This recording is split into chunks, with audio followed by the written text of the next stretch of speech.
Hey, folks, if you want early access to episodes as they drop, click that subscribe button, join us, and together we'll fix the broken U.S. healthcare system. We'll see you on the next one.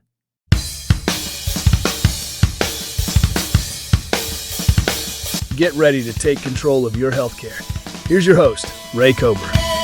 And we're live, ladies and gentlemen. Welcome to Broken Healthcare. My name is Ray Cobra. I am your host, and I'm delighted to have back in the studio this time, folks, here in the flesh, Al Lewis, attorney extraordinaire via Harvard. Not that that matters, just name dropping. But Al is a friend of the show. I've met Al in our circles for over the course of several years now. I know him as an all-around good guy. And thank you so much for joining us, Al. I'm excited to have you back. Well, I'm glad to be here live. I've got the headphones on, which is great because my ears stick out. So I'm tan, rested, and ready, my friend. Right on. Excellent. So we have a little bit of a treat for you today. So for those of you who are fans of the show, if you've kind of gone back, Al was one of our very first guests, and he brought to us something called EMTALA, which is the Emergency Medical Treatment and Active Labor Law, right? Act. You're doing very well. Act, sorry. Yeah. Thank you. He's an attorney, so he's going to be correcting me because I make little mistakes. Anyway, this is federal law, correct, Al? Absolutely. And what it says is if you go to the emergency room, they must treat you. They can't turn you away and say, do you have insurance? Do you not have insurance? Do you have the ability to pay? They basically must treat you. Do I have that right so far? Absolutely. So the question becomes, do you consent to their treatment, and at what price? Because ultimately, and I want you to break it down for us, Al, because while I'm not an attorney, I had an outstanding law professor in my senior year of high school, Mr. Alaka. And he taught out of St. John's, not Harvard, but brilliant guy, loved teaching, loved what he did. And we learned about contract law. Tell us, what are the components of a contract, and what makes this document that you're presented with at the hospital a contract, or is it not a contract? Well, a contract is very simple. It's offer and acceptance. Okay, now. In exchange for? Offer and performance or offer and acceptance, or in exchange for anything, there has to be some consideration. Consideration is the word I was looking for. Okay, excellent. So in the case of the ER, you spelled it out exactly right. They have to treat you, and typically they give you two pieces of paper, or not pieces of paper. There are two different signatures now on a screen. One where you consent to treatment, and the other where you consent to whatever ridiculous price they want you to charge. And of course, you don't read the thing; you just sign it. Right. And then you're on the hook. And hospitals make a lot of money charging people, particularly people with high deductible plans or no insurance, whatever, a lot. And then they go to small claims court to enforce it. So that's kind of the background. And of course, nothing is specified with respect to the price. It's open-ended, essentially, right? It's a blank check that you're giving them. It is a blank check indeed, because you don't know, number one, you don't know what the price per unit is. Number two, you don't know how many units of care they're going to give you. And number three, there are 5 levels of charge in the ER, 99281 through 99285, depending on the severity. And it's really within their discretion to say what the level is. So shockingly, a large number has migrated from the 1s, 2s, and 3s to the 4s and 5s. So they get you coming and going. These ERs are very profitable. Can you explain what you mean by that, by migrated? I'm not sure. Well, it used to be that, I might get the numbers a little wrong, but about 2/3 of all claims in the ER were 99281 through 283. Okay. So they were, appropriately coded. Like if you go in, with a I don't know, you can't breathe very well, you have asthma, and they put you on they give you an inhaler or something, then you can breathe better. Well, that's probably a 99283. Mm-hmm. People who can't get a doctor will go in for checkups, and that's a 99281. Well, now about 2/3 of all codes are the 99284s and the 5. So they've migrated to the higher severity level. Now, you might say, well, how do we know that people aren't getting sicker, that just sicker people aren't going to the ER? Well, that's easy. The admit rate from the ER is essentially unchanged over this century. So you know it's not like more people who are more severe, or else the admit rate would be going up. Gotcha. And so the other thing that I'm hearing is as you're upcoding with greater severity, I'm imagining comes a higher price tag. Of course, absolutely. Right. So that's what's going on. It's and on the back end, how often do they get it right versus wrong? I mean, the codes I've looked at are probably 70 to 80% overcoded, upcoded. Upcoded. Yeah. Upcoded. And so, again, we're not here to indict hospitals, right? These are actually we are. not all hospitals. I mean, there are a lot of honest hospitals, particularly in rural areas that are struggling. They have a lot of government pay. They're shutting down, but there are systems. I mean, right here in Greater New York, and I don't know if I'm allowed to mention names, but I think you could name away, Al. You got your Northwell, you got your New York Presbyterian. I mean, these are they've all consolidated so that they have incredible amounts of negotiating power against the payers. What I was going to say about the coding is that when it does say right on this consent, and we'll get to what the consent is, but when you put that consent down, it says you agree to be coded at the correct level, right? Among other things. And I've challenged people on that, and they say, well, this is our policy. Our policy is these are always 99285s. And I'm like, I don't care if it's your policy, it's still upcoding. You can't tell me, well, it's not upcoding because you upcode everything. It's like when you get stopped for speeding, you're going like 75. You say, well, everyone else was going 75. It doesn't work that way. Yeah. Or if you go into a car wash and you say, I want the basic wash, and then he hands you a ticket for the supreme wash. I'm not paying for this. Right. But you've already, exactly. Right. Come on. Yeah. So what amazes me, let's go back a little bit and talk, let's just kind of revisit the birth of this idea, because I think you credited our now FDA head, Marty McCary, with this, right? FDA, HHS, one of those. So yes, he is now running the Food and Drug Administration. FDA, yeah. Marty McCary. Yes, Marty McCary. He came up with what he called the battlefield consent, which is you simply do not sign the form. Right. And then they cannot say that you consented to their price, and you can argue about it later. Right. So that was kind of big step one. And I always credit him with it, because I would not have had step two if he hadn't had step one. Right. Now, step two, I just pull right out of my legal training, which is instead of leaving the offer and acceptance open-ended, except that there was no acceptance, right, we will accept at a very specific price. And if they don't object, that is the price. There's no having to argue about it later. Right. So the particular price is 2 times Medicare, 200% of Medicare. Right. Now, the reason for that, and when we get into the trial, you'll see that this is important, is that it has to be a reasonable price that you reoffer. Right. You can't just say, I'll pay $1. And the attorney actually says that at one point. In this case, yes. the attorney who's representing the hospital says, well, why can't it be $1 then? Right. And so why can't it be $1? Okay. Well, there's a sort of a failure of consideration involved there. So we wanted to take the failure of consideration or the inadequate consideration, which is kind of sort of a thing in contract law. I mean, when I went to law school, it was called the peppercorn theory, that if you give any amount and you agree on a contract, that's it. Yeah. Well, much more recently, a failure of consideration, inadequate consideration has become a doctrinal thing. So we did not want to set a price at something that a judge might say is not reasonable. Mm. All right. So just to come back to the story here. So you typically get 2 pieces, or you have to ask to have it printed out, or else you're putting 2 different signatures on the screen, one for treatment, one for consent.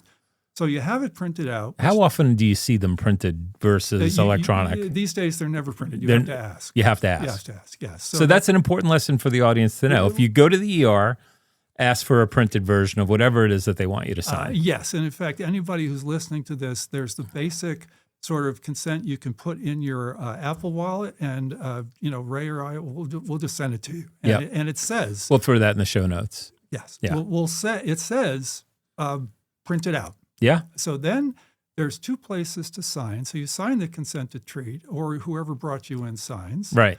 And then for the financial consent, you write in. Now it's 19 words. We've trimmed it for, it used to be 29, but based on the court case that you're going to hear about, we've trimmed it to 19 words, and you sign that instead. Yep. Okay, and that is your consent to 200% of Medicare for correctly coded Bill charges. bill charges. Right. Yeah. So now, if they do not object Right. and they treat you, they have performed, and performance is acceptance. And that's kind of the key to this. There are two keys to this. One is that the price you're offering is reasonable, Yep. not failure of consideration like the dollar. And number two, that they do not object, they perform. So you have a contract. Now, what happened in this case, and I won't mention names, but it rhymes with Ohio Health, which is the largest system in Ohio. That's very conspicuous. Is they put both consents under one signature, which is not technically illegal, but it's not good practice, as the judge will point out. Both consents, one being financial consent, the other being you can treat me. Yes, and there was just one signature. Okay. And you're allowed to do that if it's an elective, just not an emergency. And honestly, I cannot tell you that the law says it must be two signatures. I've looked it up, but most hospitals will do two signatures. Okay. So they did one, which is part of the problem in the case. But in any event, the plaintiff, we have these little stickers that have the consent language on them and a place for you to sign. And she put the sticker on and she signed. And they took it back and they didn't say anything. And they treated her. And she got a bill for $5,600 and change. Okay. Okay. Now, we did not know what 200% of Medicare was. We just knew it was nowhere near $5,600. And based on other, I do this with hospitals all the time, based on other hospitals, we thought that $850 was a fair amount. So I got and I do this all the time. This is, until now, this had been very profitable business for me because it doesn't take any time, and I would charge 25%. Well, explain what you mean there, because you're not in the business of doing this. However, you kind of, put it out there to anyone that participates and plays on this playing field that, hey, if something goes sideways, give us a call and I'll help you out. But there are guide rails, right? So explain that to us. All right. So there's three ways you can get the consent. One is we're just going to send it to you. Now, if we send it to you, you can use it. You can do whatever you want with it. But if the hospital does not agree to it and you don't want to get in an argument or you don't feel confident, you can contact me. And for 25% of the savings, up to $800, I will write the letter to the hospital. Hospitals hate to be contacted by email. So naturally, we contact them by email. We use Zoom info. I will pick the names of 7 or 8 hospital executives that look like they're highly placed. And I send them a letter that's pretty much the same each time that says, you agree to this, 2 times Medicare. You can either tell us what 2 times Medicare is, or we will send you a check for $850 in this case, which is our estimate of 2 times Medicare. And if we do not hear from you in 2 weeks, we will consider the case closed and we'll send you the $850. Now, the reason we do that, Ray, is that's called a negative option. You're old enough to remember the Book Club of America. Oh, sure. Yeah. Book of the Month Club or Record Club of America, whichever. You'd sign up. That was the birth of auto shipping. It was the birth of auto shipping, yes. And they would the tell you. The bane of our existence. They would tell you, unless, they'd send you a little postcard, right. In all fairness. They say, unless we hear back from you, we are sending you this book. Right. And if you do not write back, that's consent to get the book. Okay, so genius. Yes, it was genius. Well, unless you're on the receiving end, it's genius. Yes. I mean, everybody thought they were getting away with something there, So we put this in the form of a negative option, knowing that they're probably not going to write back. Yeah. Because the last thing they want to do, which is why you can never find an email for a hospital on their website, Right. is get in an audit trail situation with you. So 2 weeks passed or whatever it was, and we sent a check for $850. Now, one of the things I always tell people is you write payment in full per agreement. Now, in my day when I was law school, you could write on the front. Now you have to write on the back. So you write that on the back of the check, and if they cash it, that's settled. So I actually had already told the folks, I told the folks, look, this will settle it once if they cash this check. So they cashed the check, and then they got another bill for another $4,600. So Of mind you, course. we have offer and acceptance. Then we have me saying, I am going to send you $850 unless you object. Right. Then we have them sending $850 as payment in full, marked very clearly as payment in full. Right. And I say, okay, it's all done. Send me my share of my savings. And of course, they have a copy of the canceled check. Of course. Right. Yes. But that was not the end of it. They sent this bill. So I said, and this turned out, frankly, to be a mistake on my part. We should have waited for them to sue us. But I was curious about Yes. that. I was curious about that. Yes. So if you just say to them, we're not paying, sue us, that puts them in the position of having to be the plaintiff and the burden of proof. And there's no issue. It's a simple contract case. Right. But if we're saying, do not harass us anymore because we already paid you, that arguably makes it what we'd call an equity case, not a contract case, but a specific performance case that normally small claims courts don't do. They're usually doing simple contract. Right. So-and-so painted my house and it wasn't any good and you overcharged me, that kind of thing. Yeah.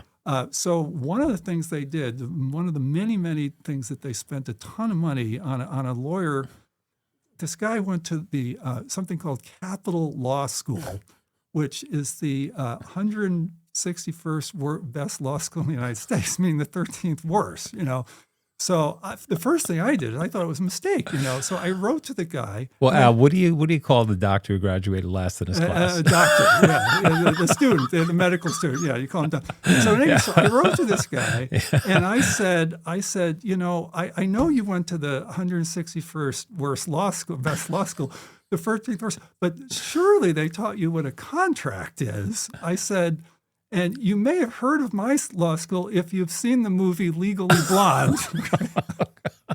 But, of course, he didn't write that. You're a snob, Al. Oh, trust me.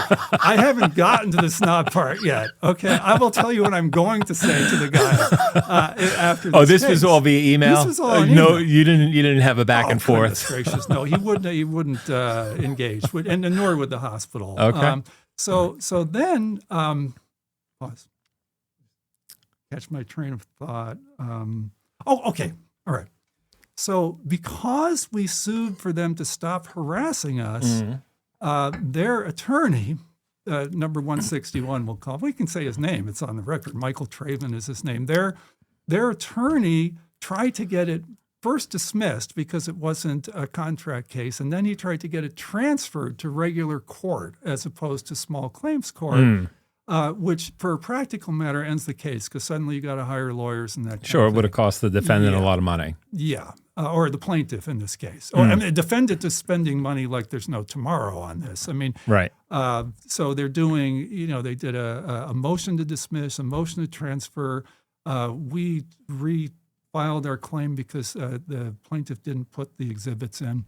So they did a second motion to dismiss. What and is the limit of liability for cash in a small claims court in Ohio? Whatever it was is north of the 4,800 in dispute. I mean, in most states now it's 7,000, 8,000. 7,000, 8,000. Yeah, something like that. Okay, so we're not talking about, the price of a small home, right? No. We're talking about $7,000. Well, as the ballpark. cap in small claims court, this particular case, they billed 56 and change, and we paid them 800 and change. So the Right. amount in question is about $4,800. And to steal my own thunder, I estimate they've spent $50,000. By all is said and done, $50,000 defending against this thing. for very good reason, because small claims is not precedential in law, but it's what's known as presumptive. If there's nothing else, you can enter that and say, well, somebody did look at it. And also, it is pretty precedential vis-a-vis Ohio Health. I mean, it'd be very difficult for them to say, yeah, we just lost this case where this consent was found to be valid, but we're not accepting anymore. No, you have to change your operating system so that your intake people know to reject the consent. And in fact, there is one hospital, it was in Phoenix, Honor Health, that did reject a consent because they knew they could. Can they? Of course you can. You still have to treat the person. Okay. You don't have to agree to their term to treat you. I see. You're required by law to treat. You are not required by law to accept a counteroffer. I see. And that, Ray, becomes that's the crux of this case. Is their number 161 was ultimately arguing that they were forced to treat the patient. All right. So in any event, so to get back to the thread. So and then I said, well, I can't. Something happened in between. I said, well, this is going to be the end. Well, let me stop you there. Go back for me. Yeah. We know that people, particularly in lower income areas without access to docs, use the emergency room as a physician's office, right? So let's suppose there is an urgent situation. Someone is in a true emergency. They can't breathe. They're choking. They're with a relative. The relative reads the consent, strikes it, puts your language in, gives it to their relative, their brother. Sign this, signs it. Okay, we're good to go. They perform. Does the hospital at that point have the right to say we reject this portion? And Without question. if you want us to treat you, you'll have to sign our consent. No, not the if you want us to treat you is only for electives. That's where it goes sideways. That's where it goes They sideways. must treat. They must treat. Okay. And if they treat in that scenario without the signature, because as the patient, I refuse to sign their consent, what happens? You argue about it later. You argue about it later. Yes. Okay. They can't say, well, they didn't sign. The bill was $5,600 and they didn't sign, so it's $5,600. They can say, I never would have agreed to that. I didn't have the option, to put in a lower number. And we had that happen once with Hospital Corp of America, where the patient asked to have it printed out and signed. They said, no, it's got to be this. And she wrote later, I said I can use her name, but as you would have heard of, and she got a bill for $6,200 in a high deductible plan. And I dictated a letter for her to write and saying that they did not give the option and it was a violation of EMTALA. And they just wrote back and said, okay, $3,000. And it took one letter. Now, mind you, we could have fought and gotten it down to about $1,500. Right. But this particular hospital was in Las Vegas and the plaintiff, as coincidence would have it, lived in Cincinnati and didn't want to go out to Las Vegas to fight it, So Got it. So when the hospitals, for the most part, understand the way EMTALA works, and that's why when I do this, it's usually, frankly, quite profitable for me. Sure. Because it takes one or two letters to establish that there was a violation of EMTALA, and there's a whole way you can call the hospitals out on EMTALA violations, and they take it seriously, and they fold, Right. And this was a black swan event. All the humongous dollars per hour I thought I was making by, spending half an hour to make $800 went all down the wayside because number one, this took me hours. And number two, I had to waive my fee. I mean, I kept telling them, oh, don't worry, the hospital's going to fold. Don't worry, the hospital's going to fold. Oh, they've cashed your check. They're going to fold. Right. It right. never happened. Never happened. Yeah. Yeah, and I would imagine with all of the money hospitals are making, these are ginormous entities that are making money hand over fist. With our little movement, Broken Healthcare, and the brokers and the circles and the stop loss and the self-funded and the yada, yada, yada, how many people are paying attention to this? How many people are walking in, marking up consents? It's a fraction. I don't think we're all of a sudden going to see hospital execs say, "Oh, did you see this guy Al on Broken Healthcare? We have to put up notices and let our ER staff know that they are not to." It's not going to happen. Okay, so a couple things. First, it's clearly Ohio Health is going to return their staff. They probably have a serious PTSD from this case. Right. Number two, you are absolutely right. And in fact, when we get the PR for this, and by the way, as of this podcast, I have no idea if we're winning or losing. But even if we lose, the fact that they had to spend $50,000 winning a $4,800 case means other hospitals are not going to do it. Sure. Okay? Now, having said that, I'm pretty confident we're going to win. Well, you taught economics at Harvard, 50 plus thousand. You don't to have spend to taught. You don't have to taught economics at Harvard. How's that math work? Yeah.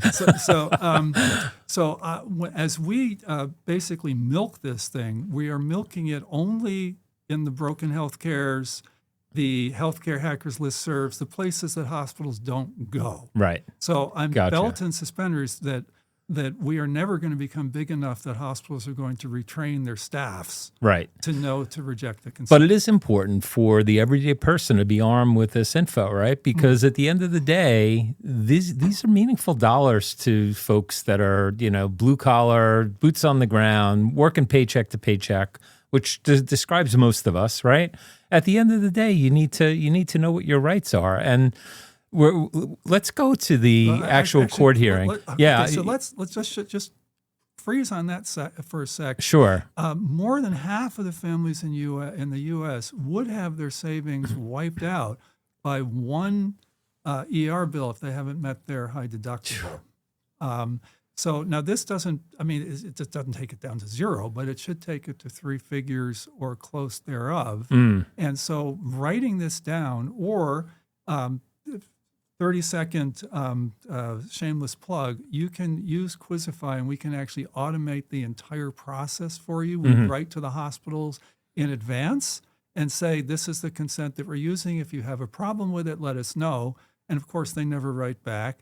And we keep those letters on file and we give people a little sticker to put on their insurance cards that has a QR code that goes to the consent on file. Right. That 9 times out of 10 or 99 times out of 100 is ignored by the ER staff, but that's their problem.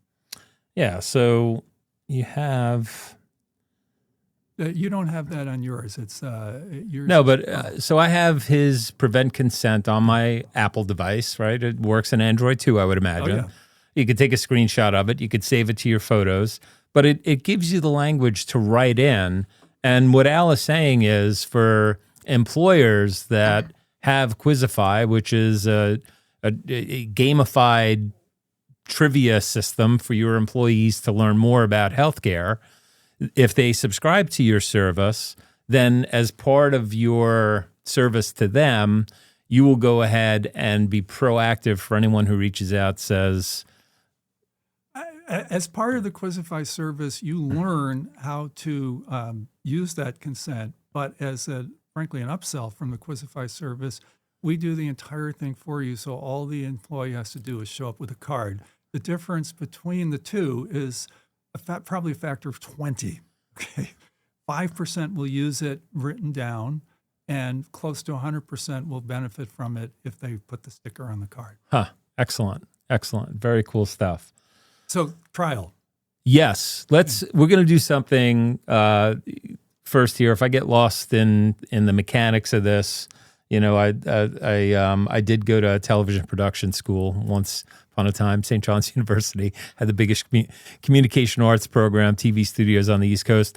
I wasn't very good at switching. So if I mess this up, we're going to fix it in editing. But let me see what I could do here to bring up the hearing. I would go to minute 3:12. Minute 3:12. I'm sorry, hour. This was a 4 No. hour So first, I want the audience to just hear the defendant. Just kind of tell the judge what's going on, just to set the tone. Let's do that. So, tell me, Ms. Fesher, why you think Ohio Health owes you some money? Your Honor, this case is about Ohio Health Corporation's refusal to honor a contractually agreed upon price level and their subsequent attempt to collect a debt that was already settled. In addition, we have identified 4 violations of the Consumer Sales Practices Act in relation to this transaction. On September 16th, 2025, I visited the ER at Grady Memorial Hospital, an Ohio Health facility. I informed them in admission that we do not have health insurance, but we are self-pay. My husband and I modified their Ohio Health General Consent Form, crossing out their financial responsibility language and attaching a sticker that reads, "Superseding other consents, I consent to responsibility, including insurance, for up to 2 times Medicare following receipt of an itemized bill for the appropriate treatment coded at the correct level." Okay, and that consent form you're referring to is the one you had attached to your complaint, is that right? Yes, that's right. Okay. I think it's All right, Exhibit so we A. won't need another piece of that in evidence, so go ahead. I signed on both their line of consent to treatment and the sticker line for the consent for financial responsibility. The hospital staff member accepted the signed document without objection, and they proceeded to treat me. This formed a valid contract based on offer and acceptance. I received a bill for $5,672.34. Let me stop you there. I assume somewhere between you giving them that form and you getting. Okay, let's hold on there. Al, So I think it's self-explanatory, except for the fact that why is she asking them for money? right. Okay, so they and this was all their idea. I had nothing to do with it, and I frankly didn't think it was such a good idea. Although I will tell you why it is.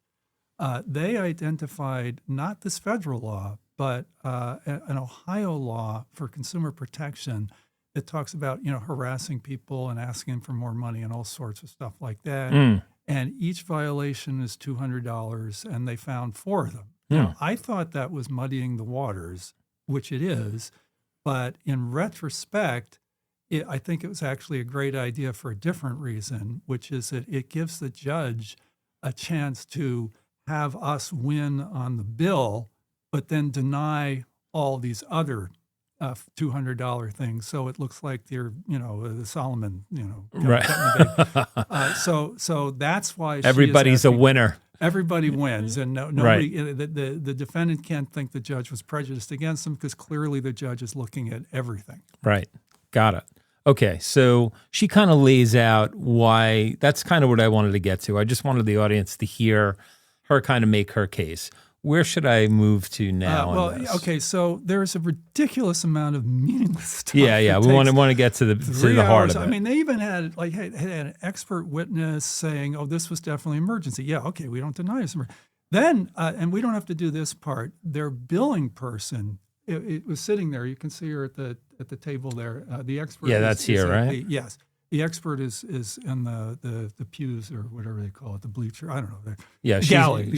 she's here. Yeah. So right? so she said, and when she was asked, "Well, why did you cash this check for payment in full?" Right. And they had 2 answers. One was that, well, it actually says if you're not going to pay the billed amount, you have to send it to another address. But number 1, that was buried way in the back. And number 2, there was no asterisk on where to send the money in capital letters. So they Right. simply followed what it said to do. And she said, well, the bank cashes a lot of checks for us. And, yeah, I mean, it was just, and if I had been the attorney there, I would have just, I said, so the bank is your agent, and you're saying you're blaming your agent because you didn't train them. Right.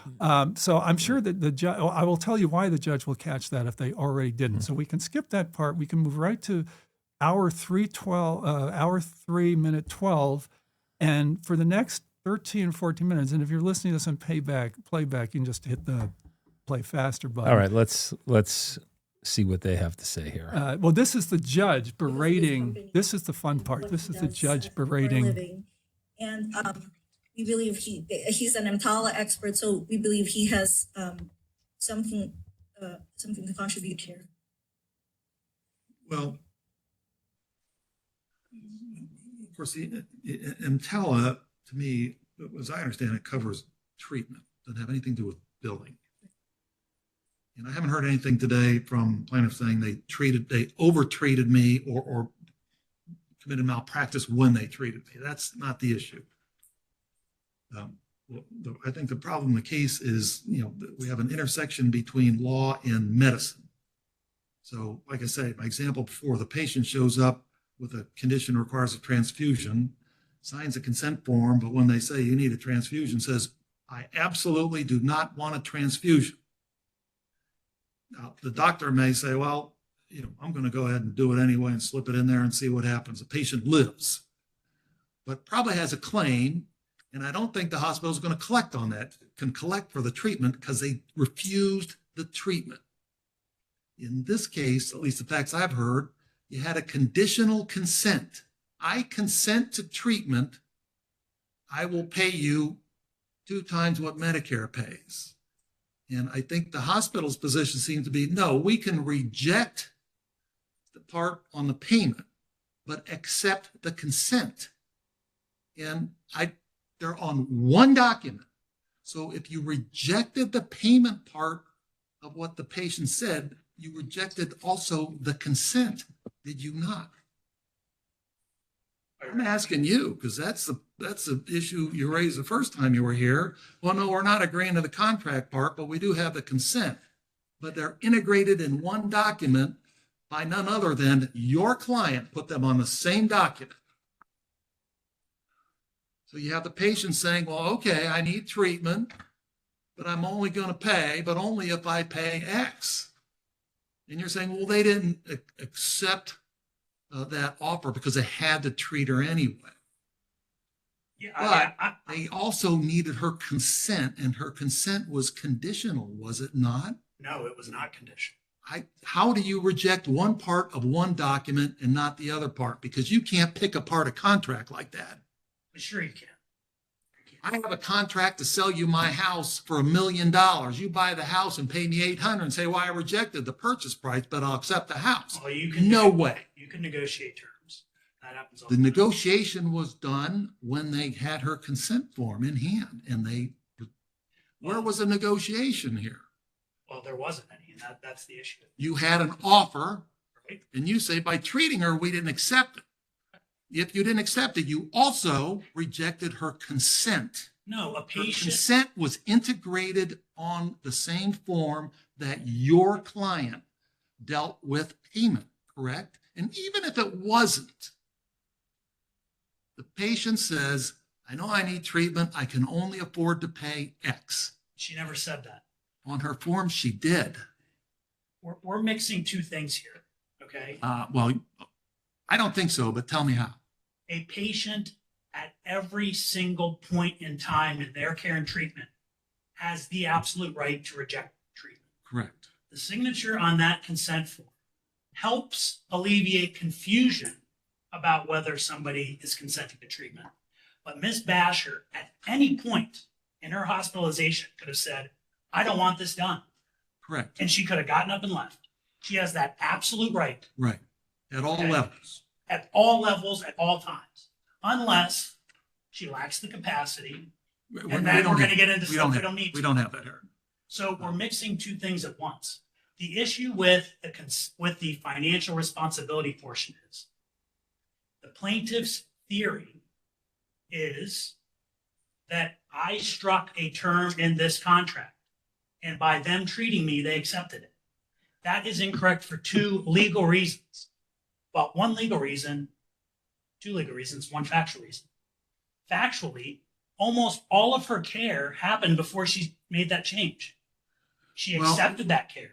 So they didn't have any consent when they were doing most of the care. Again, if that consent form's retroactive, you're confusing consent to treatment. She voluntarily presented. Right. She has the right to reject any care and treatment. Right. Okay.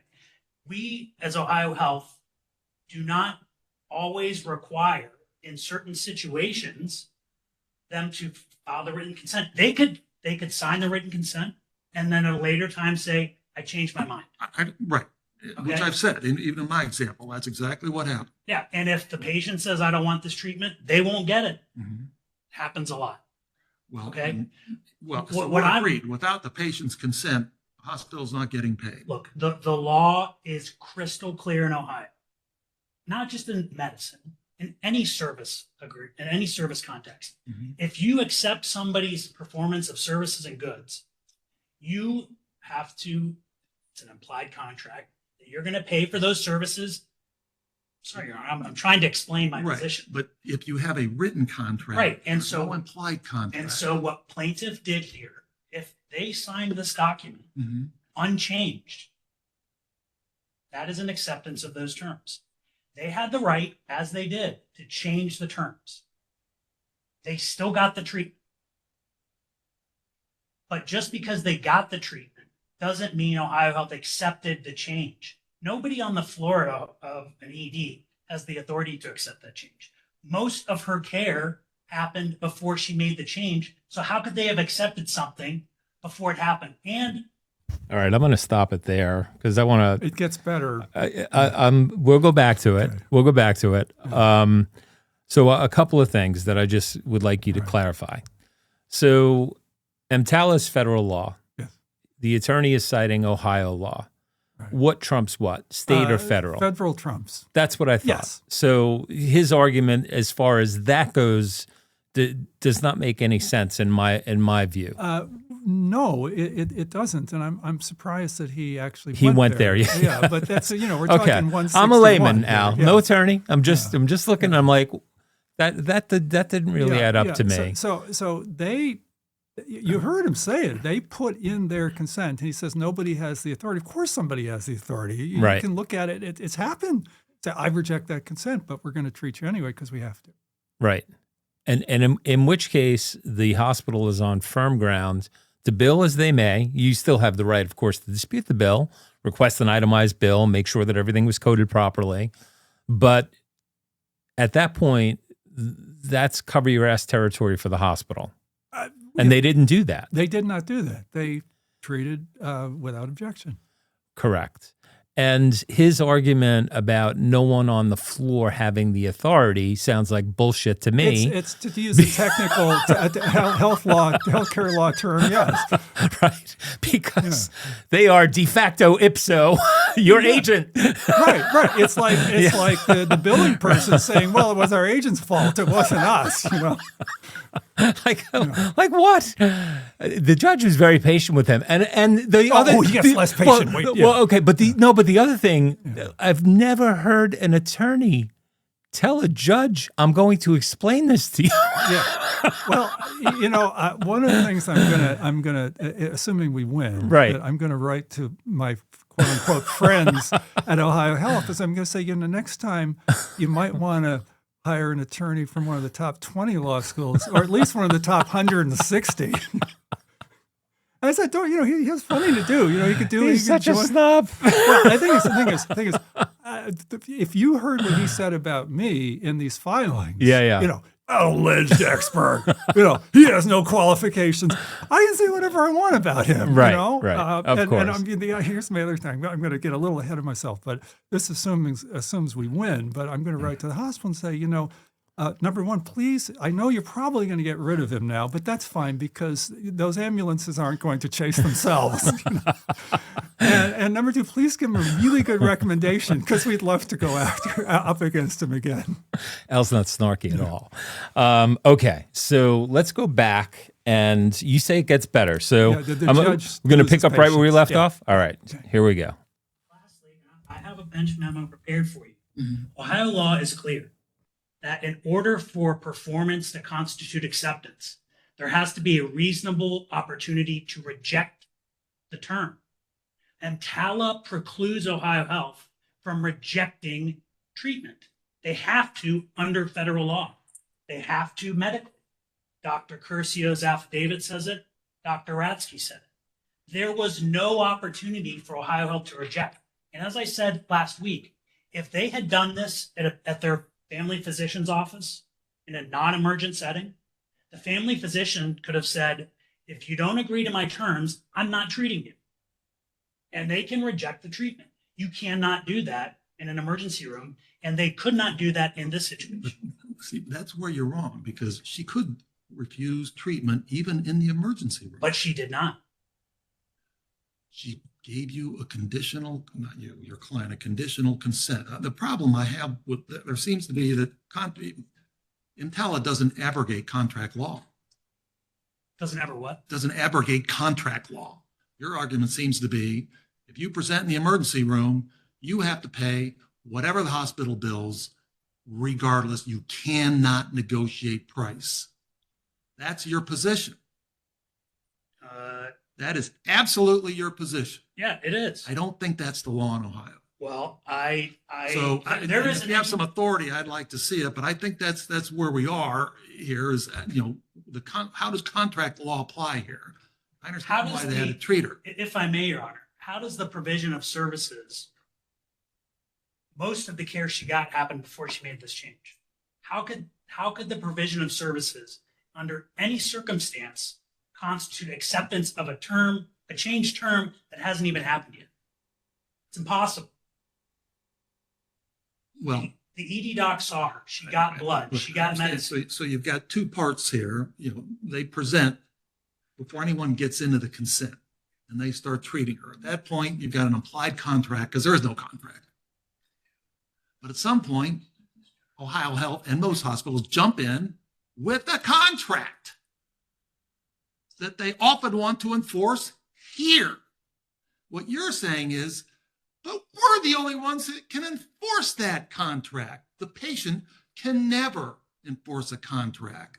So I've got a little problem with the benevolent dictatorship mode that the hospital is in. And claiming EMTALA. EMTALA has nothing to do with billing.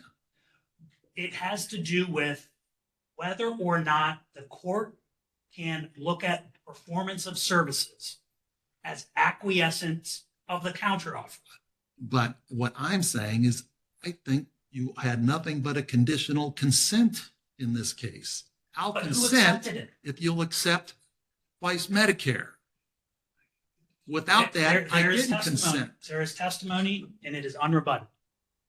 No Ohio Health representative agreed verbally or in writing with that change. In order to have a contract, there has to be mutual assent. There is no evidence that Ohio Health agreed to that. You didn't have her consent then. If you take that document out, there's no consent. She agreed. She said, I consent if you'll accept twice Medicaid. You're saying they didn't accept that. They can't take part of it without rejecting the consent. I'm sorry, Your Honor. I think that's where we are. The position that the plaintiff is asserting in this case is absolutely contrary to Ohio law. Well, I need to see it as far as that goes. Moreover, Do we want to? You got the highlight. The benevolent dictator. This is absolutely your position. So there are a couple of things that followed this. Yeah. So because the plaintiff, not an attorney, doesn't eat, sleep, and drink this consent, and I was not able to be a witness, they would not allow that. I had the idea of submitting an amicus curiae brief. Now you're speaking Latin. A friend. It's called friend of the court. It's somebody who does not have a direct financial interest in the case. Okay. Now, if you pardon me, because remember, I did say I screwed up on saying they should sue the hospital. So right. I'm being honest here. This was brilliant on my part because the judge has EMTALA wrong. EMTALA does say that you have to treat the patient. That much they got right. Yeah. But it doesn't say you have to accept the counteroffer. I mean, it just says you can't turn the patient away. Right. So they made a counteroffer, which was performed. Now, what I said in the amicus curiae brief was, number one, other hospitals have rejected, and we had a letter from a patient who went to another hospital and got it rejected. And at this point, you didn't have any financial involvement. No. You told the client. I have zero financial involvement. Zero financial and we said involvement. that I'm waiving all fees. Right in the motion. Okay, got it. So number one, the hospital was allowed to reject the consent. Number two, they did accept the money. And I said, we have plenty of hospitals where we sent in something called payment in full, and they've rejected it because they said it wasn't payment in full. And I said, I had, reams of exhibits on this with the consent written in and accepted and everything. I said, I didn't think to keep any of the rejected checks because it did not occur to me that any hospital would actually sign something for payment in full and not think it was payment in full. And so I put all these points, since I had a feeling that number 161 here was going to, if we put a motion in to do an amicus curiae brief, 161? remember the 161st worst law school in the country, was going to object to the submission of my amicus curiae brief. So we put we did two things, which frankly also were brilliant. We put the key points right in the motion. Okay. So even if they didn't accept the brief, the motion and presumably the answer that they give would be in the docket. And number two, we said, look, we're submitting this, and in procedural fairness, we're happy to proactively waive any objection to any amicus curiae brief they want added, right? Which was, as I say, smart on our part. And so they did predictably. Remember, I said they're approaching the $50,000. Those thermometers they have with the numbers. Yeah. They're getting to the $50,000 level, I think, at this, because they did an objection, a motion to deny our motion to put the. Usually see those with charitable causes, yeah, but in this case, it's uncharitable. Yeah. I'm sure the hospital is probably a nonprofit. Yeah. If they are, by the way, the largest health system in Ohio, and they didn't get that way by eleemosynary. They do well. I've looked up to see the paychecks. They're doing all right. Yeah, they're doing fine. Okay. So as of this podcast, that's where things stand. So as you can tell from the video, and as you can tell from what I just said about the amicus curiae brief, we are quite confident of winning.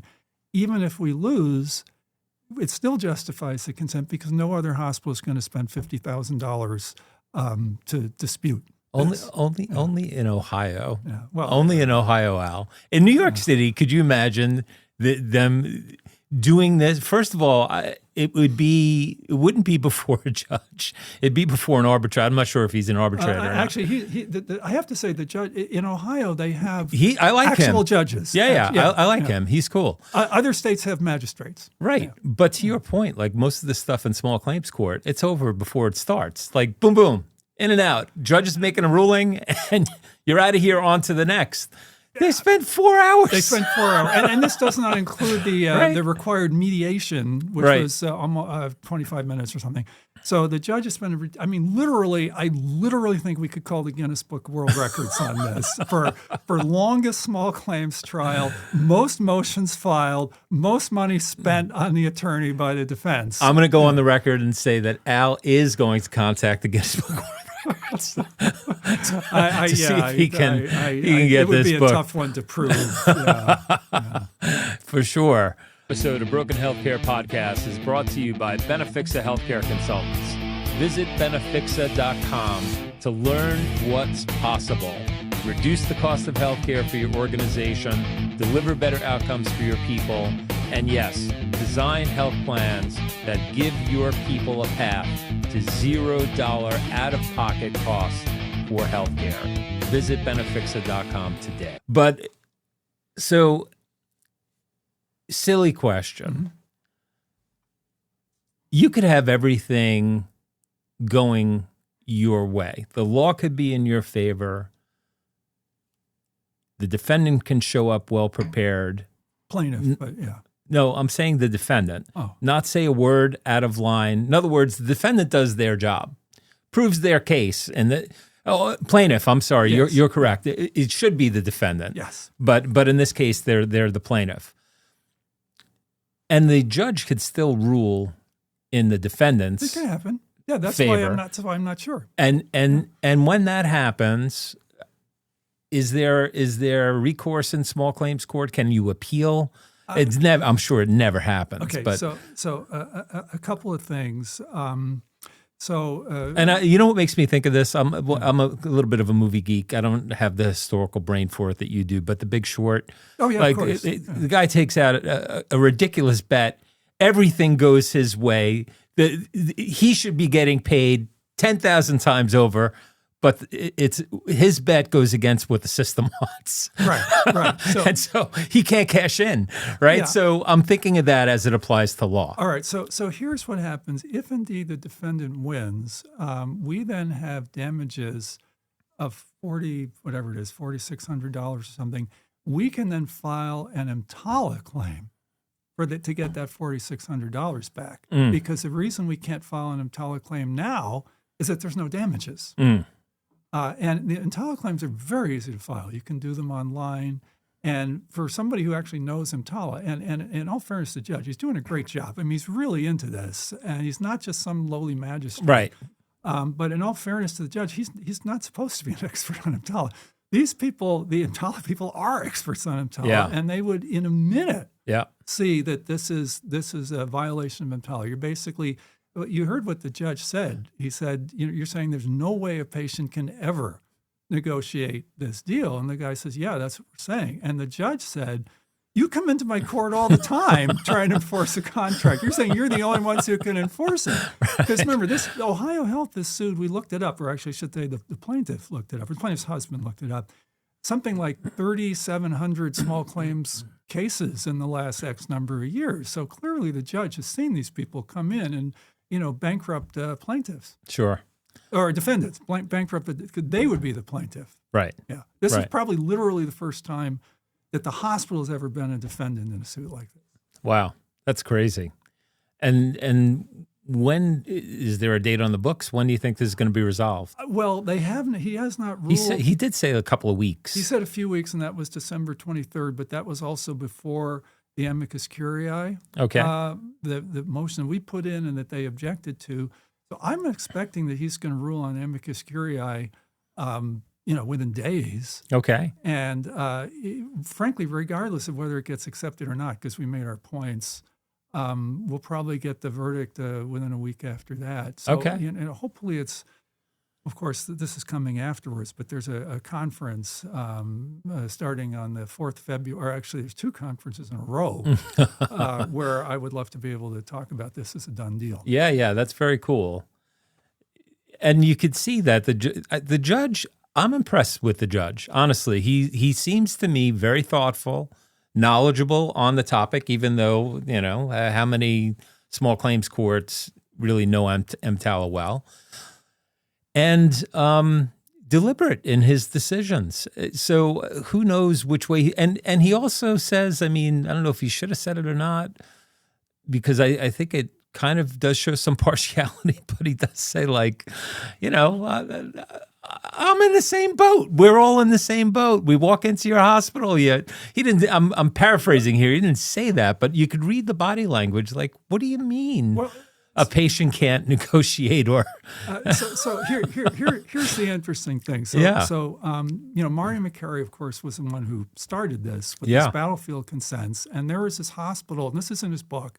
There was this hospital in Carlsbad, New Mexico, Oof. that was suing everybody and bankrupting them. So he went with a couple of young. know where you're colleagues. going with this. All right, but I not No, the no. punchline. They don't know the punchline. Yeah, no. Tell the So audience. no, tell the audience all the right. story, because it's a So good story. They go to Carlsbad to look into this. So they land at the airport. They get in the Uber, the cab, and the cab driver says, "So, are you here to see the caverns? The world famous or country famous cavern?" They said no, and they describe why they're here. Well, they're here, and the cab driver says, "Oh, let me tell you what they did to me," and then they go check into the hotel, and so the receptionist says, "So are you here to see the caverns?" And they say, "No, actually, we're here because the hospital is Carlsbad Hospital is ripping people off." And she says, "Well, let me tell you what they did to me." So then they do this a few times, and then they say, we gotta talk to the judge here to find out what the hell's going on. So they go talk to the judge and say, "This is going," and the judge says, "Well, let me tell you what they did to me." So yeah, if you have a contract and the other side has not countered. Right. And essentially, if you don't have this situation, the hospital wins Right. as a matter of contract law. And what Al is describing is maybe a chapter in Marty McCary's book, The Price We Pay. I think it was The Price We Pay, Yeah, it right? was.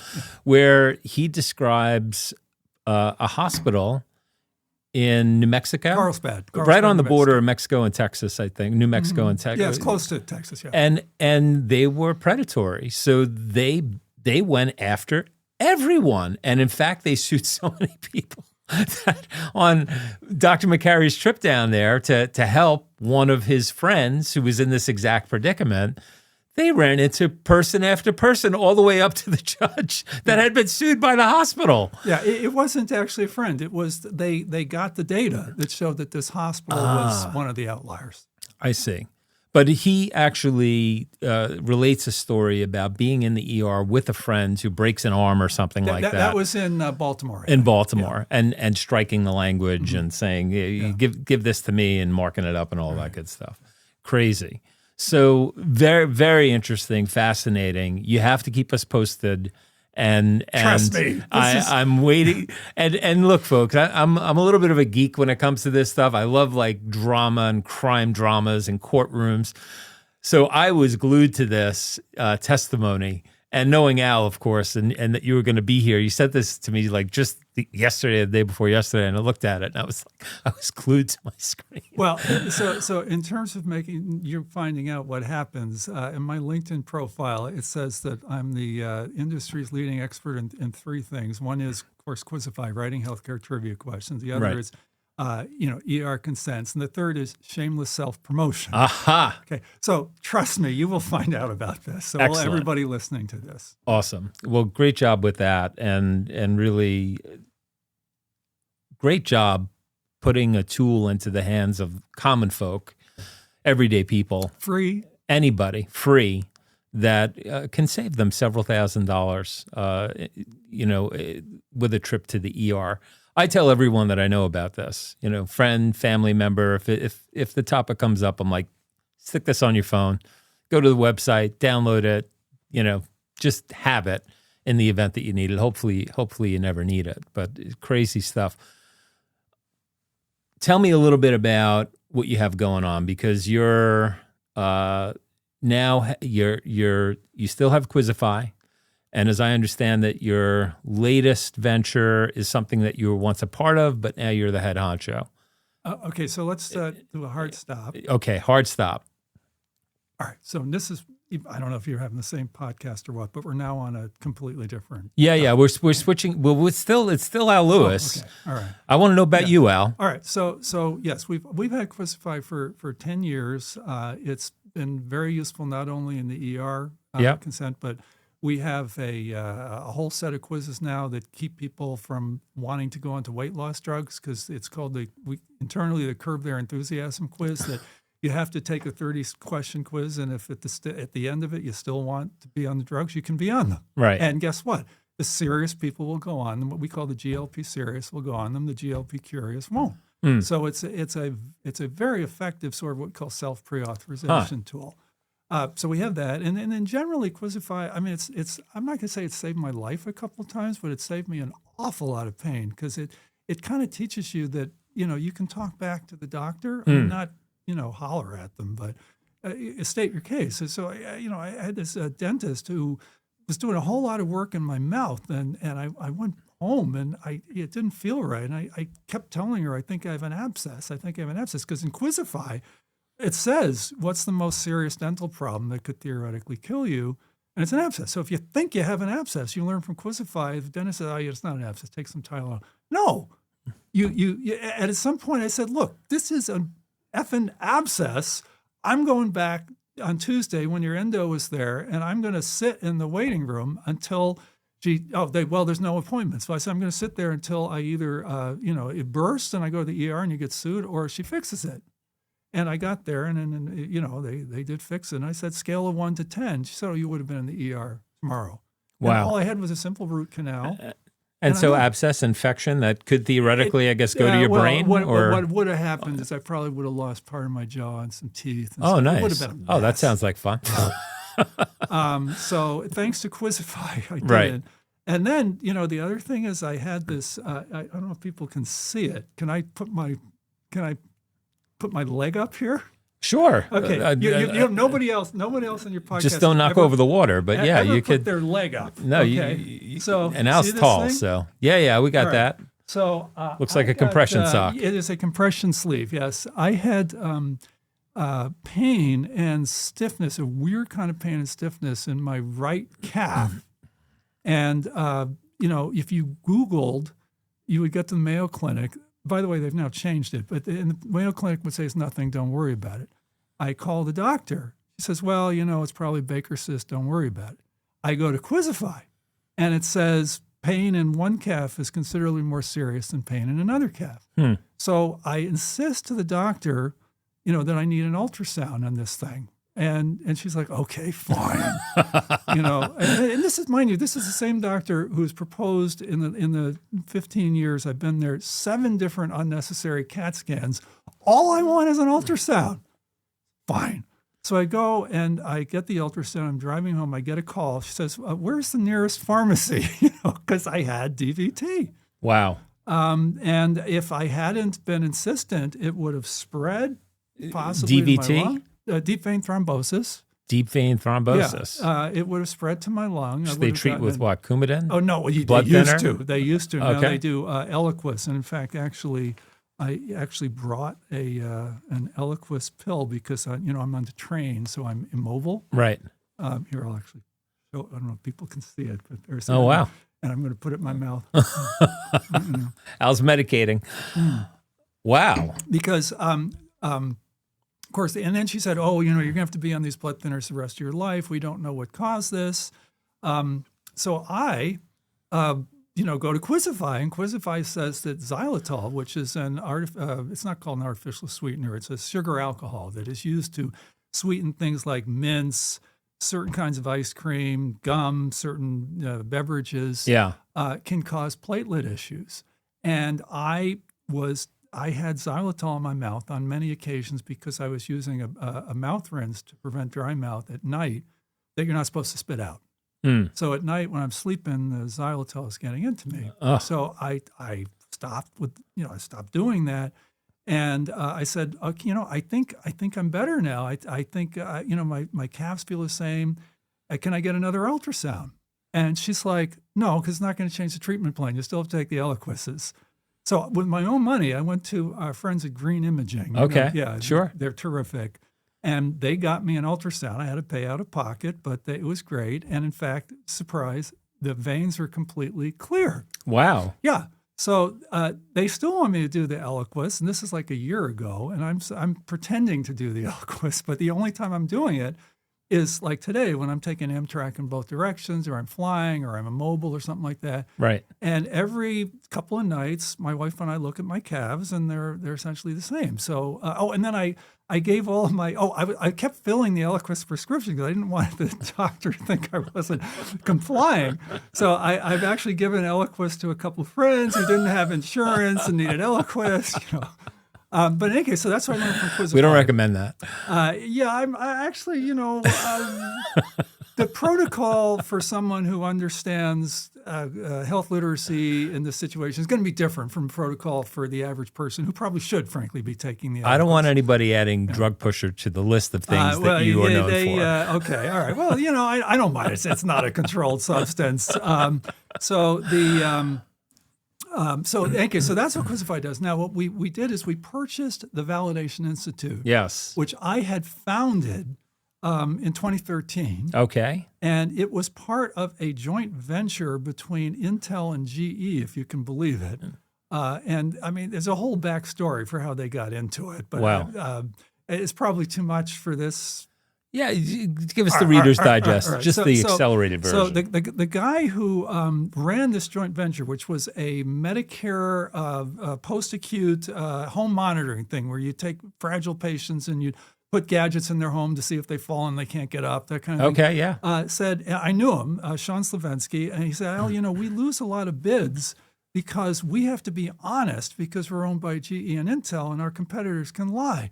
He said, I have some extra money in the budget. Can we start a third-party validation institute type thing to measure the validity of these claims?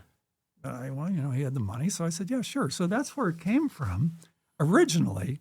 And the irony is the whole time that he ran this joint venture, which is subsequently dissolved because it didn't make any money. Number one, they could never show me enough data that actually showed that they did anything. Right. But number two, one of their competitors actually did. Okay. So they were validating their competitor. Or we were validating their competitor. Interesting. So in any event, after Sean left, he went to run healthcare at Walmart. Okay. Intel and GE are looking at this thing. They did it for a while because one of them, I can't remember which, had been capitalizing all the expenses that went into it, so they're going to take a write-off. Yeah. So they kept it going for a while, and it's like, why are we in this business? And then the Vidar Jorgensen, who runs the World Health Congress, bought it from. GE was in everything at one point. They GE owned was in NBC. there. Oh yeah, they did. Yeah. Oh yeah. Right. No, they right. The 30 Rock. Yeah, Exactly. yeah. So Vidar bought it from them and grew it quite a bit as part of the companion to his World Health Congress thing. Didn't really make any money on it because he had a lot of overhead. Yep. But it did demonstrate that even if you do something okay, which they did, they didn't do it great. They did it okay. There's a market for this, Right. So he called me to try to sell it for him, and I called the usual suspects, and no one wanted to buy it. He said, "I'll tell you what, Al, you can have it for Quizify. Just pay me X% of revenues for a couple of years, and we'll call ourselves even." Wow. So sure, Such a Yeah, deal. such a deal, and we have taken it absolutely to the next level here. I mean, we, the most important thing that we do is instead of just putting a seal on these things, we actually back them with a $100,000 ERISA immunity guarantee. Basically, if you get sued for something that one of our validated vendors did, we're paying half the damages up to $200,000. Wow. Yeah.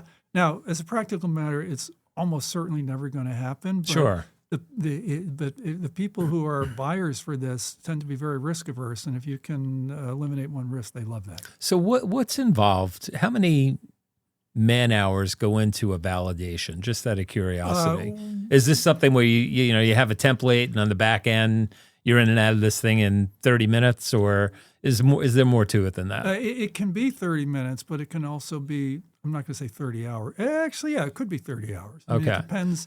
But so essentially what the Validation Institute does is it takes a product or service and it says, okay, what are you saying? What's your value proposition? And then Al has a team that puts their value proposition through its paces to see if it's valid. Do they do what they say they do? Yes or no? And there's a rating system, I think, or they give you kind of what their value proposition is, and then your team takes it and validates it.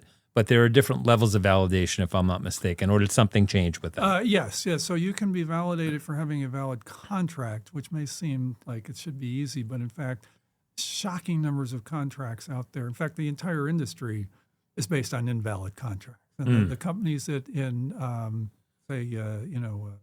diabetes or musculoskeletal, I mean, a lot of them just say, we're going to compare participants to non-participants, which has completely and utterly been proven to be invalid. I don't mean it hasn't been proven to be valid. I mean, it literally has been proven to be invalid. There was a situation where a company split its workforce into people who wanted to participate and people who didn't in a wellness program in year zero, and for one or another reason never got around to implementing the program until 24 months later.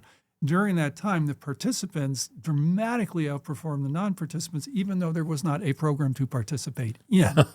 So having a valid contract, that's the entry level of validation, and then there's showing what your outcomes are, which is the next level where you have to have outcomes, and then the highest level is having savings. Us being able to validate your savings. Right. Now, people ask, well, don't you just validate everybody?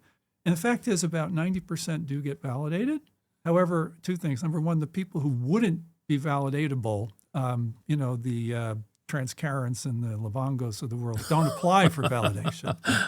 They're perfectly happy. They have these relationships with major consulting firms, and that's how they get their business. And people who are buying their product could, don't know how to evaluate.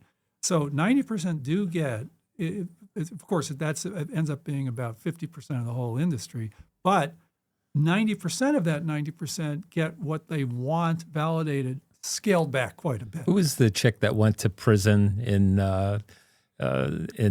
Silicon Valley for? Elizabeth Holmes. Yeah. So Elizabeth Holmes never came knocking.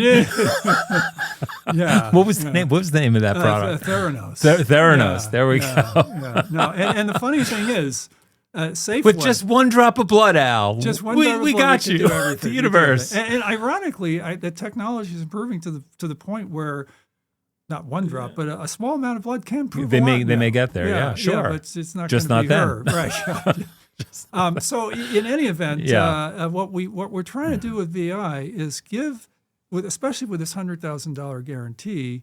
And we're in Marty McCary's book. Mm-hmm. You know, we're actually in a Harvard Business Review case study as well, Harvard Business School case study. So we like to say we're the only company, probably the only thing of any kind that both the Trump administration and Harvard agree on, right?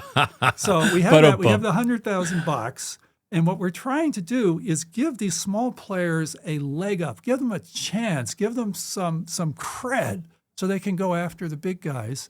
And even say to the prospects, why don't you have Livongo try to get validated? Sure. Yeah. Well, I think it's really important. It's something that I use regularly as a healthcare consultant because it takes a lot of the guesswork out of it. You know, as a broker in this space, there's always someone calling or wanting to Zoom with the next shiny object, right? And I pretty much, I like to keep an open mind. I run a podcast. I want to hear what people have to say. But without validation, like what is the number one form of pushback that anyone gets in sales? Who are your clients? Who have you done this for successfully? Give us the long laundry list of everyone that's lined up for this product or service. And that's not always practical. Then you have to put your client in an awkward position of saying, be my sales team. No one wants to do that. But the validation serves an incredible purpose in that you're not just kind of rubber stamping this, you're putting the product or service through its paces, saying, okay, this is the claim, this is what we found. It checks the box, particularly when it comes to savings, because everybody's claiming to save, I'm going to save you $1 million. No, you're not. No, you're not. No, you're not. But here's what I can expect. And really, at the end of the day, I think if you look like some of the companies that have been validated that I look to you guys for, like a Diathrive, so diabetes intervention, providing test strips and monitors, et cetera, Catalyze Health with, Asira. These are, the math just works. The math works. Yeah, without question. But the thing is, if you can some of the most slimy companies in the industry can give you a long list of clients because their consultants are kind of in tandem with them. And it used to be they would announce the partnership. So like Mercer and Livongo announced a partnership, quote unquote partnership, which Right. means that they're going to be pushing Livongo. And I called them out on that particular one, and there hasn't been a word about people announcing partnerships ever since. And so these clients are, they're comparing participants to non-participants. They're saying, we'll take everybody who has a 9% HbA1c, and we'll reduce half of them to 7.5. Well, guess what? Half of them are going to regress to the mean anyway, and you're not counting the ones who go from 7.5 to 9. So you got the regress to the mean. The other classic thing is I tell people when you see the words versus trend, it's automatically wrong. Automatically wrong. And there was also Mercer involved in this Why? one. Explain that. Because you just, a guy from Mercer actually said this in print. He said the amount of savings you want to show depends on, the trend will determine, whatever you put in for trend will determine your savings. Okay. Yeah. No, a guy from, I'll tell you his name. His name's Seth Serksner. And that particular case, I knew they were lying. Obviously, I know they're lying anyway. But what this was for North Carolina Medicaid, and they were saying that they were putting this patient-centered medical home in place where you really get to know your primary care doctor and you reduce everything else, So they showed, they showed everything going down. And I say, you insulate your house, your cost of insulation is going to go up, right? But the MacGuffin there are two MacGuffins on this. One, they showed massive improvements in babies under 1 year old. But it turned out babies under 1 year old were not part of the program. Okay, so there's that. But the other thing they did, which was very slimy and took me a little while to catch, and congratulations, Seth, and your for almost putting one over on me, is that they had hospital, they had lab, they had drug, they had other, and they had specialist and primary care. And those are all 5 categories, and they all showed a decline. But this was a thing, a patient-centered medical home, where more time with the primary care doctor was supposed to reduce the amount of specialty care. So theoretically, primary care is up and specialty care goes down. Right. They lumped them together hermaphroditically. Because they knew that, in fact, both went down for the simple reason that they had this huge trend line to compare to. Right. So, you got to wake up pretty early. I will give them the credit. It took me a while to figure that one out. But you got to wake up pretty early. It's just like trying to, sneak a sunrise past a rooster, Well, this is why I use the Validation Institute. I didn't do statistical analysis.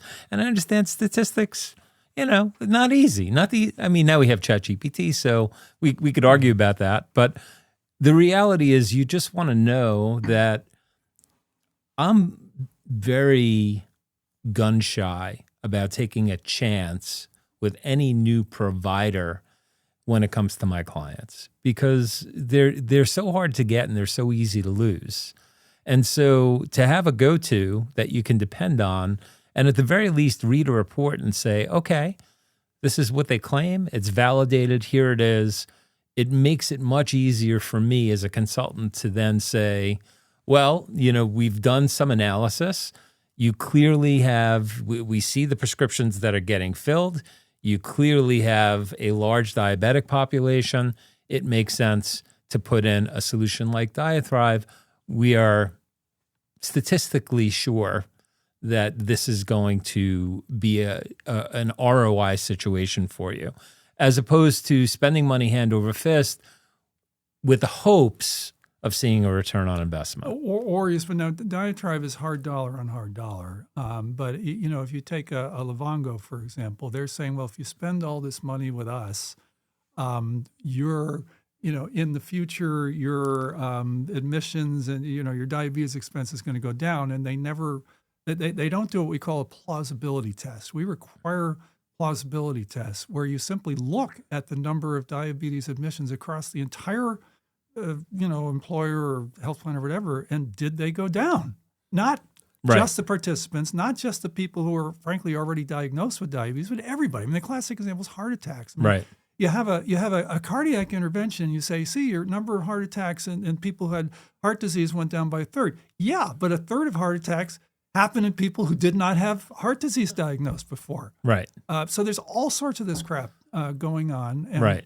You could spin stuff a lot of different ways. Except if you're putting $100,000 behind it, you better not be spinning it. And that's what you're there for. So that's really, I think for any of the consultants that tune in, it's good to go to Validation Institute, see if there's a report. It's kind of like hitting the easy button. At least it will give you a foundational basis to screen a provider before you just throw it out there in front of your client. And also gives you a defense for, not a defense, but a semi-indemnification if the PBM or whoever turns out to be ripping you off. Sure. And we would not validate the cartel PBMs. Right. So if we see a PBM that's validated, odds are they're on the right track. We're not saying they're perfect. No. Yeah. And just, full disclosure, Al didn't pay anything to be here. I'm not here, and even if he did, I wouldn't, it's just not me. I'm going to kind of tell it like it is. But you should always do your homework, validated or not.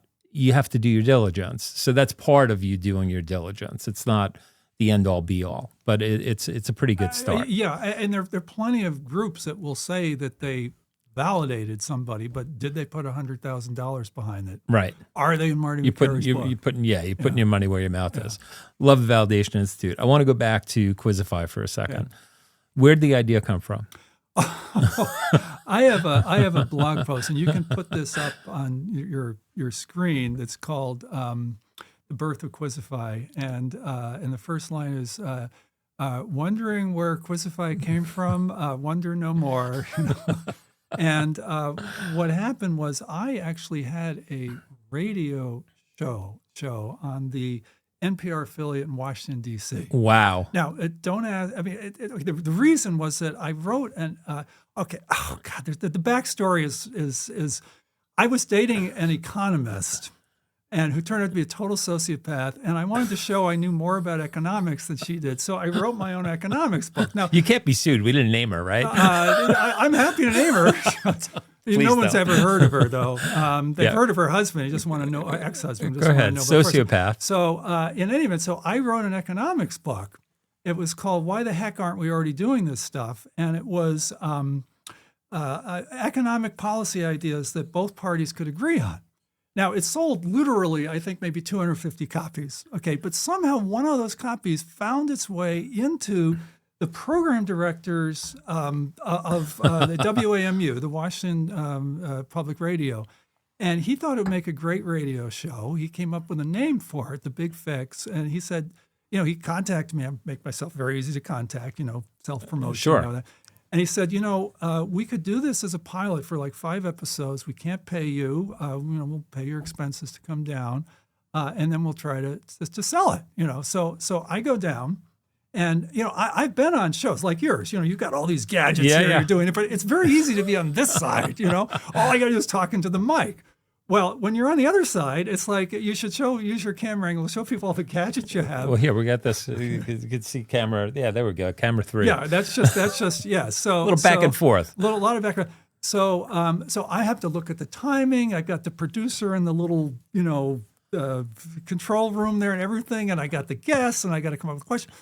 But I managed to muddle through it, because I had a Republican and a Democrat. It was Jamie Raskin, actually, before he was well known. I can't remember who the Republican was. And the first show was about, I don't remember what the first, I just remember that Jamie became famous after It's a long that. time ago, Al. It was 14 years ago now. Well, in any case, so the producer says to me, this was a good first show. You'll sound better when you get over your cold. Okay, well, newsflash, this is how I sound. This is me. You're hearing it.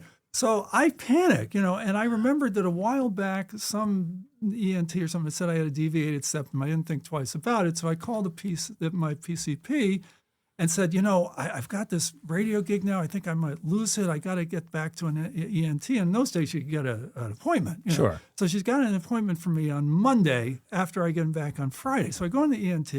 ENT sticks a scope up my nose and says, well, your deviated septum's the least of your problems. You've got polyps. Oh, great. So, and this is all taking place in like 6 minutes. And she says, so here's what we can do. We can operate and take them out. We can put you on a 3-week course of antibiotics, and I'll give you some Flonase. We could something else, or and I'm going to want a CAT scan of your sinuses.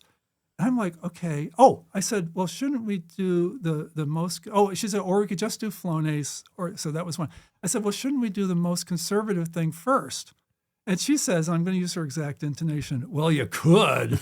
Yeah, but only an idiot would, So I'm thinking, I got it. Oh, and I said, well, 3 weeks of antibiotics seems like a lot. I don't think this is bacterial. And she says, the classic thing that doctors aren't supposed to say, which is, well, my patients get good results on the antibiotics. So I'm thinking, I got to get out of here as quick as possible. Right. So I agree to the Flonase to treat the hoarseness. And so she says, well, take it twice a day. It says once, do it twice. So I go home, and I already have a message on my phone scheduling the CAT scan. Oh, geez. So I thought, I'll just ignore it. No, they call again. So I had to 3 times. And finally, after the 3rd time, I called to say I don't want the CAT scan. So I'm just doing the Flonase for the hoarseness. And I happened to read the insert on the Flonase. It says side effects can include hoarseness. So I'm thinking, The very thing I'm trying to fix. Exactly. So I'm thinking if I'm having to fend off all this absurd. So now I saw all this absurd medical care. The average person is too, and since I had a background in trivia, I mean, I wrote a best-selling trivia game in the 80s called Newsweek Presents the Ultimate Trivia Game, and today no one even knows who Newsweek is, but it was a big deal back then. And I was on Jeopardy. I mean, I knew a little about. But tell us about I your was Jeopardy on Jeopardy appearance. once. Once. Yes, once, right? Yes. As complete coincidence would have it, I just talked to the guy who beat me yesterday, who happens to live in my neighborhood of all things. Oh wow. Yeah, and we get together and play trivia occasionally. But in any event. Oh no, wait! I can't let you just go there. So, Al is brilliant. He just ran into a buzz saw. Oh, okay. So here's what happened. So incredibly, I actually got more questions right than he did, but he wagered far better than I did.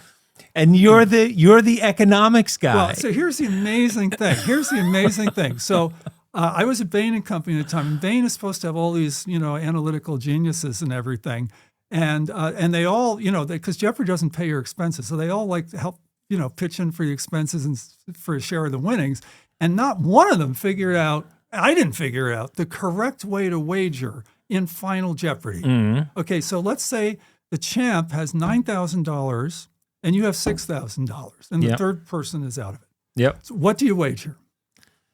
Champ has 9,000. You have 6,000. Yeah. 5,999. No, absolutely not. That's what he's expecting you to bet. You bet zero. Zero. Because there's 4 possibilities that you both get it right, in which case he wins regardless. You get it right and he gets it wrong. Oh, I'm sorry. You both. Yeah, you get it right and he gets it wrong, in which case he has bet enough so that if you bet at all, you win by, he would win by $1, which Right. means if you don't bet any, and he loses, he goes to 5,999, and you stay at 6,000. So what you've done is you've taken out of the 4 squares the wrong. You both get it wrong, you win because you bet 0. You're still at 6,000. He's bet 3,001, so he's at 5,999. Now, more recently, Jeopardy contestants have figured that out, but back here, nobody had. So that's why I lost. Well, in any event, so I thought if I put the trivia, I just love that the professor at Harvard economics got the fucking math wrong. I got the math wrong. Look. I in these podcasts, I've been very honest about the things I screwed up, like having the plaintiff sue the hospital and that stuff. I got that. Continue. We'll get past that. All right. So I thought, why don't I put the trivia together with the healthcare? Yep.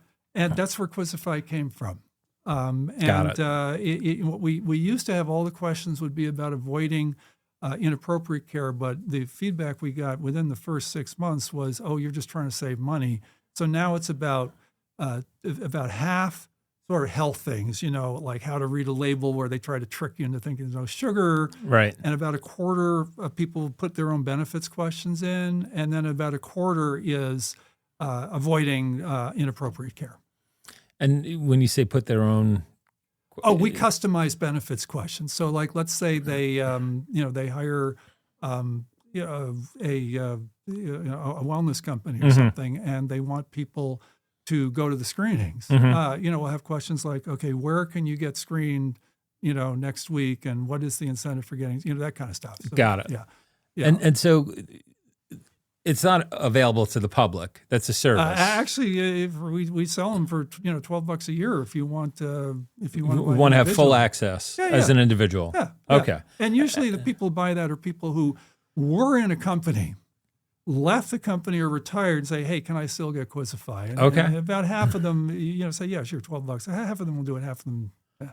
And when you subscribe, you can you do queries? Can you type in questions and get the answer to a question, or that would be a ChatGPT. Be a ChatGPT thing. So you get a quiz every month, and there's bonus quizzes, and you go back to old quizzes, and you Right. get access to the consent. Although you get access to the consent, you get access to the doctor visit prep kits. I mean, you've got everything except for the actual service. Okay. Yeah. So I got to ChatGPT it. And so I don't know about you folks, but we argue all the time in my house, and I like to win arguments. I hate losing arguments. So I'm a frequent ChatGPTer. Like, settle this argument for us. So I don't know if you have the answer to this, but we had an argument about And I got this from reading Good Habits by Dr. Oh, geez. Good Energy, I'm sorry, by Dr. Elizabeth Means. I've heard of her. Casey and Callie Means. Yeah. Dr. Callie Means. Yeah, no, I've heard of her. So she writes in her book that the benefits of delivering a child vaginally, they get these benefits from passing through the vagina and the microbiome, et cetera, et cetera. So that was kind of my argument. Better to deliver vaginally than via C-section.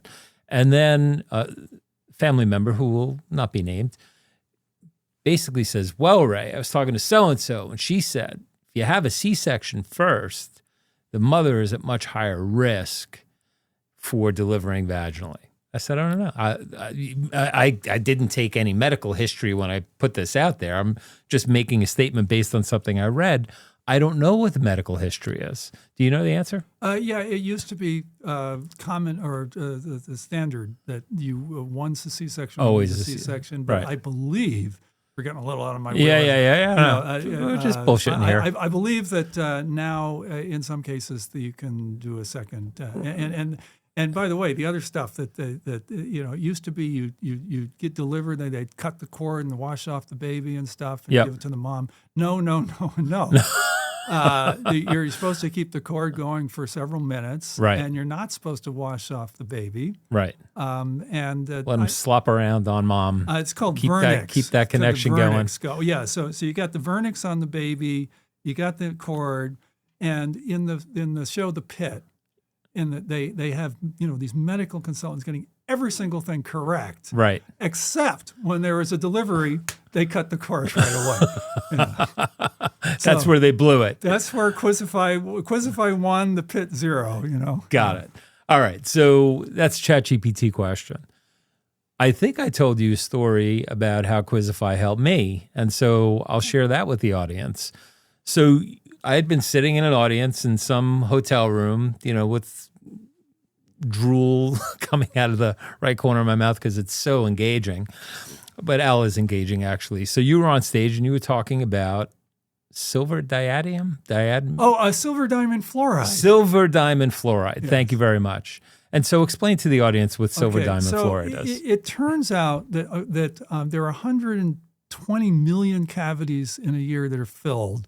Is that all? And it turns out that about 90 million of them do not have to be filled. You can brush this solution on, the dentist can brush the solution on, called silver diamine fluoride. Now, they typically do not offer it for the simple reason I did the math. If those 90 million cavities were treated with SDF for about $40, the revenue of the entire dental industry would fall by about 20%. So you have to ask for it, which I imagine you're about to say that you did. Correct. So I went to my dentist's office, and I've been seeing this dentist for many, many years, trust him implicitly. And he's kind of going through change. He's, wants to wind down his practice, hand over the reins to someone new. At least that was the plan then. Live in Florida part-time, the New York thing. They're going to go down to Florida, hang out, and I'll be back in the summer. Yeah. And so he's got this new doc that examines me, and she says, "Oh, by the way, you have a cavity, and I originally declined X-rays." And so, she said, "Well, no big thing. We'll get you scheduled to fill it." And I mentioned to her, "Well, what about silver Diamine fluoride. Diamine, silver diamine fluoride?" I said, "There's SDF, I think I said. Yeah. What about that?" And she's like, "Oh, we really don't do that here. It's, we do that for children or, people who are disabled or adults, people who are not easy to manage. It's just not the way that it's done." So I said, "Okay." I said, we'll schedule it. And I had you in my head, and I was like, I think I might be getting gamed here. So I go and I set an appointment with another doctor in Flushing, Queens, and go to this new doctor. and it's in, primetime Flushing. For those of you who are familiar, it's like Little China. It's a lot of Chinese, huge Asian population.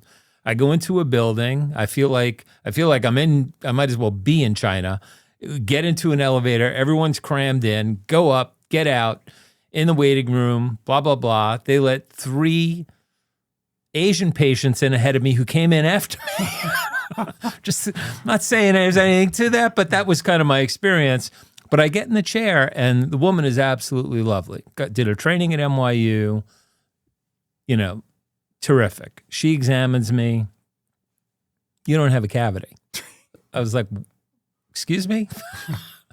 She said, we'll do x-rays to be sure, but I don't see anything. Fine. She does x-rays. I didn't have a fucking cavity out. Yeah. So I was like blown away. So as you can imagine, I said, okay, can you send me the digital images? So she does.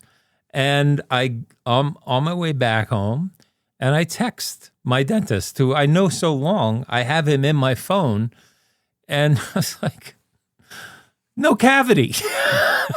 Like, what? Your dentist wanted to drill a perfectly good tooth.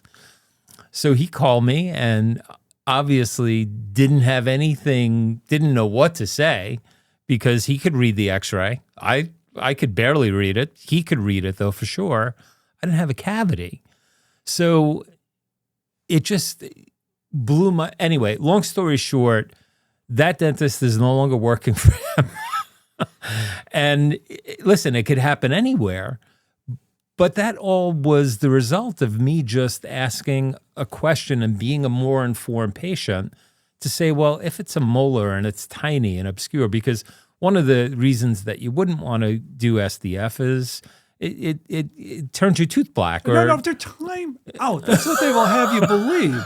It does not turn your it tooth turns black. the decayed It part. turns the decay black, which is on a molar.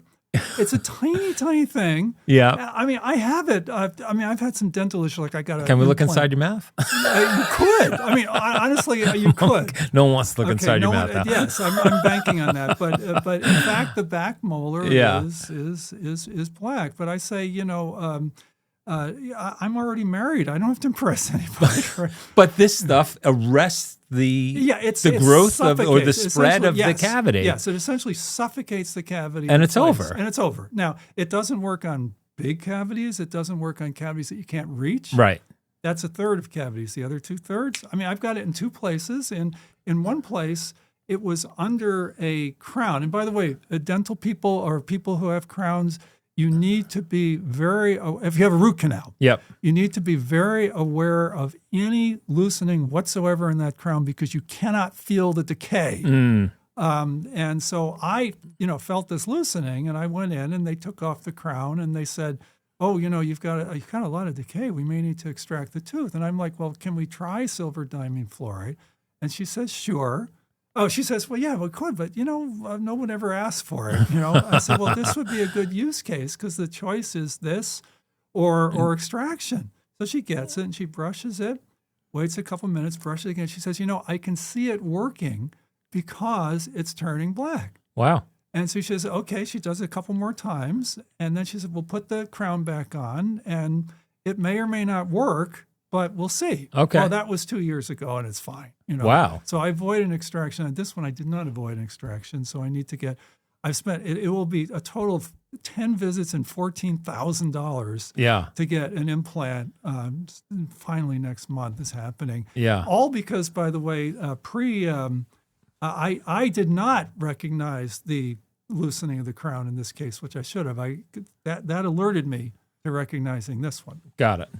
Well, but the idea is the more informed, the better you are as a patient. Especially in dentistry, because it's the Wild West. And in fact, my daughter had the exact same experience you had, where one dentist told her she had 5 cavities. Oh, and then she Jesus. went to another dentist who said she didn't have any cavities. Yeah, it's crazy. Yeah, and sometimes, again, I'm not a dentist, but what my dentist has told me is that my teeth tend to have crevices, and they're pitted in parts, and someone could mistake it for a cavity.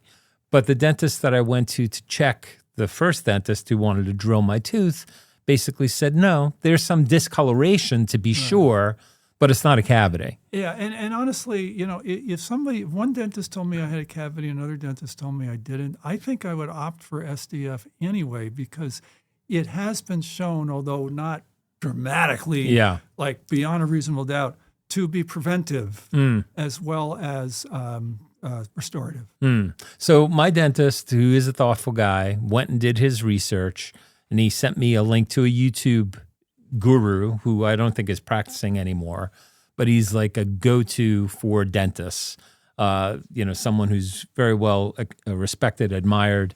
And his take on SDF was it's not applicable for the use case that you're suggesting for the majority of cavities, even if they're in the back and even if they're accessible.